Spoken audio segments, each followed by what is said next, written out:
وَأَعِدُّوا لَهُم مَّا اسْتَطَعْتُم مِّن قُوَّةٍ، اور ان کافروں کے لیے، ان کے مقابلے کے لیے جس قدر تمہاری وسعت ہو قوت تیار کرو۔ قوت سے مراد اسلحہ تیار رکھنا اور اسلحے کی تربیت حاصل کرنا، یہ دونوں چیزیں اس میں شامل ہیں۔ اس میں سارا اسلحہ شامل ہے جو جس زمانے کے اعتبار سے ضرورت ہو، لیکن اللہ کے نبی صلی اللہ علیہ وسلم نے خاص طور پر اس آیت کی تفسیر میں صحابہ کرام فرماتے جب یہ آیت نازل ہوئی، اللہ کے نبی صلی اللہ علیہ وسلم ممبر پر چڑھے اور 3 بار فرمایا الا ان القوۃ الرمی، الا ان القوۃ الرمی، الا ان القوۃ الرمی۔ یاد رکھو قوت سے مراد دشمن پر پھینک کر مارنے والی چیز ہے، دور سے تم دشمن پر وار کرو۔ تو اس زمانے کے اعتبار سے اس کا سب سے جو اولین مصداق تھا وہ تیر تھا، تیر اندازی۔ تو حضرات صحابہ کرام کے آپ واقعات پڑھیں کہ تیر اندازی کی کتنی محنت مشق اور جو ہے اس میں کتنی مہارت حاصل کیا کرتے تھے، اور پھر اللہ کے نبی صلی اللہ علیہ وسلم نے ساتھ وعید فرما دی کہ ایک آدمی نے جہاد کی نیت سے یہ سیکھ لیا پھر اس کو چھوڑ دیا تو اس کے لیے بڑی سخت وعید ہے، میں کہ اس نے گویا حق کو چھوڑ دیا اور سخت اس پر ناراضگی کا اظہار فرمایا اللہ کے نبی صلی اللہ علیہ وسلم نے۔ تو بڑھاپے کے اتنے واقعات، حضرت ہریرہ رضی اللہ تعالیٰ عنہ، حضرت فضالہ ابن عبید رضی اللہ تعالیٰ عنہ سے سب سے زیادہ روایات ہیں، عقبہ بن عامر رضی اللہ تعالیٰ عنہ سے سب سے زیادہ روایات ہیں تیر اندازی کے فضائل پر۔ ان کے بارے میں آتا ہے کہ اتنے زیادہ بوڑھے ہو گئے تھے، چل نہیں سکتے تھے، تو 2 غلاموں کا سہارا لے کر خود تیر چلاتے ایک ہدف کی طرف اور پھر خود دیکھنے کے لیے جاتے کہ نشانے پر لگا یا نہیں لگا۔ تو صحابی تھے، انہوں نے کہا کہ آپ چلائیں تیر لیکن یہ تکلیف نہ کریں کہ خود چل کے جاتے، انہی غلاموں کو بھگائیں وہ دیکھ کر آئیں کہ لگا یا نہیں لگا، آپ کو آ کر بتا دیں۔ کہا میں اس فضیلت سے محروم ہو جاؤں جو میں نے اللہ کے نبی صلی اللہ علیہ وسلم سے اپنے کانوں سے سنی کہ ایک آدمی جو صرف تیر اندازی کی مشق میں تیر چلائے اور پھر دیکھنے جائے کہ ہدف پر لگا یا نہیں لگا تو اس کے یہ سارے قدم چلنا گویا جنت کے باغات میں چلنا ہوتا ہے۔ اور دشمن پر تیر چلانا یہ تو تربیت میں، اور دشمن پر تیر چلانا اللہ کے نبی صلی اللہ علیہ وسلم کی درجنوں روایت ہے، بلغ العدو ولم یبلغ، دشمن تک وہ تیر پہنچا یا نہیں پہنچا، رامی کے لیے چلانے والے کے لیے جنت واجب ہو گئی۔ وہ بس دشمن کی طرف نیت کر کے اس نے چلا دیا، اب اس کو کوئی پتہ نہیں کہ یہ ان کو لگا یا نہیں لگا، اس سے ان کا نقصان ہوا یا نہیں ہوا، لیکن دشمن کی طرف مار دیا، میں فقط وجبت لہ الجنہ، اس کے لیے جنت واجب ہو گئی۔ اور بنی اسماعیل میں سے 10 غلام آزاد کرنے کا ثواب ایسے آدمی کو ملتا ہے جو دشمن پر ایک تیر چلائے اگرچہ وہ دشمن تک نہ پہنچا ہو۔ یہ فضائل نبی کریم صلی اللہ علیہ وسلم نے بیان فرمائے۔ تو ہر زمانے کے اعتبار سے ایسا اسلحہ سیکھنا جو دور سے دشمن پر وار کیا جائے اور نشانے بازی کی اچھی مشق رکھنا، یہ مسلمانوں کو تاکید سے حکم ہے۔ اور دوسری چیز وَمِن رِبَاطِ الْخَيْلِ، گھوڑے باندھنا، جہاد کی نیت سے گھوڑا پالنا اللہ کے نبی صلی اللہ علیہ وسلم کی متروک سنت ہے۔ یقین کریں جو اس زمانے میں سنت کو زندہ کرے اس کے لیے وہی ثواب ہوگا جو اللہ کے نبی صلی اللہ علیہ وسلم کی متروکہ سنت کو زندہ کرنا۔ نبی کریم صلی اللہ علیہ وسلم کو گھوڑوں سے اتنا زیادہ پیار تھا، اتنی زیادہ محبت تھی، جتنے گھوڑے تھے اللہ کے نبی صلی اللہ علیہ وسلم کے سب کے الگ الگ نام رکھے، سب کی الگ الگ علامات، خصوصیات، ان کے جسموں پر جو نشانات ہوتے ہیں سفیدی کے، اللہ کے نبی صلی اللہ علیہ وسلم نے ایک ایک نشان کی خاصیت بیان فرمائی۔ اور پھر گھوڑے کو پالنے میں یعنی جہاد میں استعمال نہیں ہو رہا گھوڑا، ایسے زمانے میں جب کہ گھوڑا جہاد میں استعمال نہیں ہو رہا ہو،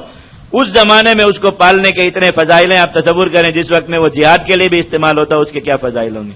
اللہ کے نبی صلی اللہ علیہ وسلم نے فرمایا اس کی لید، اس کا پیشاب، اس کا چارہ، اس کا حتیٰ کہ زمین پر چلنے سے جو وزن پڑتا ہے زمین پر، میں یہ ساری چیزیں انسان کے نام اعمال میں تولی جاتی ہیں۔ اور وعدہ فرمایا اللہ تعالیٰ نے اس آیت میں بھی کہ اس کام پر جو تم خرچ کرو گے، گھوڑا پالنے پر، جہاد کے لیے اسلحہ خرید کر تیر اندازی کی اور نشانہ بازی کی مشق کرنے پر جو مال خرچ کرو گے، فرمایا کہ وہ بھی جہاد میں مال خرچ کرنے کی طرح، یعنی اس کی ساری وہی فضیلت ہے اور اس کا سارا وہی اجر ہے، 700 گنا بڑھا کر ملے گا۔ اللہ پر قرض ہے، اللہ رب العزت واپس کریں گے۔ اور یہ گھوڑا خود معصوم ہے، اس کے گناہ نہیں ہیں، خطائیں نہیں ہیں، اپنے مالک کے لیے روزانہ 3 دعائیں کرتا ہے۔ اللہ کے نبی صلی اللہ علیہ وسلم جس آدمی نے جہاد کی نیت سے گھوڑا پالا اور اس کو اچھے اس میں رکھا، ہر صبح وہ گھوڑا اپنے مالک کے لیے 3 دعائیں کرتا ہے، تو یا اللہ اس کو شہادت عطا فرما، جو سب سے بڑی نعمت ہے وہ آپ خود اپنے لیے بھول جائیں، کبھی دل میں بزدلی ہے اس وجہ سے بھول جائیں، کبھی ویسے ظہور ہو گیا، تو ایک مقرر ہے اللہ کی ایک مخلوق جو روزانہ آپ کے لیے شہادت کی دعا کرے، آپ کا رزق ہے۔ دوسری یہ کہتا ہے یا اللہ اس کے رزق میں برکت دے، تو وہ رزق کی برکت کی دعا کرنے پر بھی ایک اللہ کی معصوم مخلوق جو ہے وہ معمور ہو گئی جس کی دعا عند اللہ قبول ہے۔ تیسرا فرمایا کہ وہ یہ دعا کرتا ہے کہ یا اللہ آپ نے اس کے دل میں میری جو محبت رکھی ہے اس کو بڑھا دیجئے تاکہ یہ میری اور زیادہ خدمت کرے، اور زیادہ خوشی سے خدمت کرے۔ یہ 3 دعائیں فرمایا کہ ہر صبح ہوتے ہوئے کرتا ہے۔ اور بھی عجیب و غریب فضائل اللہ کے نبی صلی اللہ علیہ وسلم نے اس کے ذکر فرمایا، اور یہ قیامت تک ہیں۔ کسی کے ذہن میں یہ شبہ نہ ہو کہ آج کے زمانے میں اگر گھوڑا لڑائی میں استعمال نہیں ہو رہا تو اس کی فضیلت، اللہ تعالیٰ نے گھوڑے کا ایک تو لڑائی میں کبھی،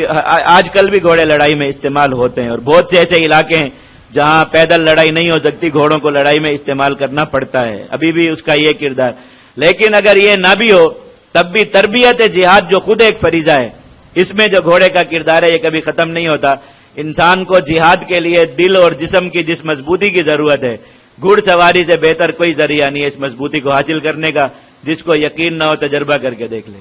انسان کا دل جتنا گھڑ سواری کرنے سے مضبوط ہوتا ہے اور جتنا جسم اس کا گھڑ سواری کرنے سے مضبوط ہوتا ہے، اتنا کتنی بھی آپ ورزشیں کریں، کتنا بھی آپ محنت کریں، کوئی کسی چیز سے بھی یہ فائدہ حاصل نہیں ہوتا۔ تو یہ گھوڑے کا فائدہ ہر زمانے کے لیے ہے ہی ہے۔ تو اللہ تعالیٰ جن کو توفیق دے نبی کریم صلی اللہ علیہ وسلم کی اس سنت کو اور اللہ کے اس حکم کو ضرور زندہ کریں۔ فوائد اس کے کیا ہوں گے؟ ترہبون بہ عدو اللہ وعدوکم، تم اس کے ذریعے اپنے اللہ کے دشمنوں کو اور اپنے دشمنوں کو مرعوب کرو گے۔ وآخرین من دونہم، اور کچھ ایسے دشمنوں کو لا تعلمونہم جنہیں تم نہیں جانتے، اللہ یعلمہم انہیں اللہ جانتا ہے۔ ان سے کون مراد ہیں؟ بعض حضرات مفسرین فرماتے ہیں کہ اس سے بہت دور رہنے والے کفار مراد ہیں، جن سے ذاتی طور پر تعارف نہیں ہوتا کہ وہ اقوام کیسی ہیں، ان کی خصوصیات اور خاصیات کیا۔ قریب رہنے والے کفار کو انسان اچھی طرح جانتا ہے، دور والوں کے بارے میں نہیں جانتا کہ ان کے کیا حالات ہیں اور کیا، تو ان کے دلوں پر بھی اللہ تعالیٰ رعب قائم کر دیتے ہیں۔ لیکن دیگر مفسرین کی رائے یہ کہ اس سے شیاطین جنات مراد ہیں، اور انہوں نے اس پر مستقل ابواب لکھے ہیں کہ جو آدمی جہاد کی نیت سے گھوڑا پالے، اور خصوصاً اگر گھوڑا بھی ایسا ہو جو ان گھوڑوں میں سے ہو جن کی صفات اللہ کے نبی صلی اللہ علیہ وسلم بیان فرمائی۔ ویسے تو فضیلت ہر گھوڑے کی ہے، جہاد کے لیے جو بھی گھوڑا پالا جائے، جس رنگ کا ہو، جس نسل کا ہو، جس جو ہے وہ حلیے کا ہو، ہر ایک کی فضیلت ہے۔ لیکن اگر خاص ان جو ہے اس حلیے کے مطابق اللہ کے نبی صلی اللہ علیہ وسلم جن کی فضیلت بیان فرمائی ہے، تو ایسے آدمی پر سحر اور جنات کا اثر نہیں ہوتا۔ اور یہ اللہ رب العزت کا وعدہ ہے، کسی عامل کا تعویذ اثر کرے یا نہ کرے، اس کی پھونک اثر کرے یا نہ کرے، اللہ رب العزت کا یہ اٹل فیصلہ ہے کہ یہ جو شیاطین اور جنات ہیں جو انسان کو سحر اور مس کے ذریعے نقصان پہنچاتے ہیں، اللہ رب العزت ان کو مرعوب رکھتے ہیں اور یہ ایسے آدمی کو نقصان نہیں پہنچا سکتے۔ وما تنفقوا من شيء في سبيل الله، اب گھوڑا پالنے پر اور نشانہ بازی کی مشق کرنے پر پیسے خرچ ہوتے ہیں، اور پتہ ہے اللہ رب العزت نے چونکہ انسان کو پیدا فرمایا، اس کی فطرت کا پتہ ہے کہ بخل انسان پر تیزی سے حملہ آور ہوتا ہے۔ اللہ تعالیٰ نے فرما دیا کہ جو بھی مال اس کام پر خرچ کرو گے یوفی الیکم، بدلہ ملے گا اس کا، دنیا میں بھی آخرت میں بھی، اور وہی اس کا اجر ہے اور وہی اس کے سارے اصول اور ضوابط ہیں جو جہاد میں مال خرچ کرنے کے ہیں کہ اللہ پر قرض ہے، دنیا میں آخرت میں کس جو ہے وہ حساب سے بڑھا کر واپس ملے گا، وہ ساری چیزیں اس پر ہیں۔ وَأَنْتُمْ لَا تُظْلَمُونَ، تم پر بے انصافی نہیں ہوگی، زیادتی نہیں کی جائے گی۔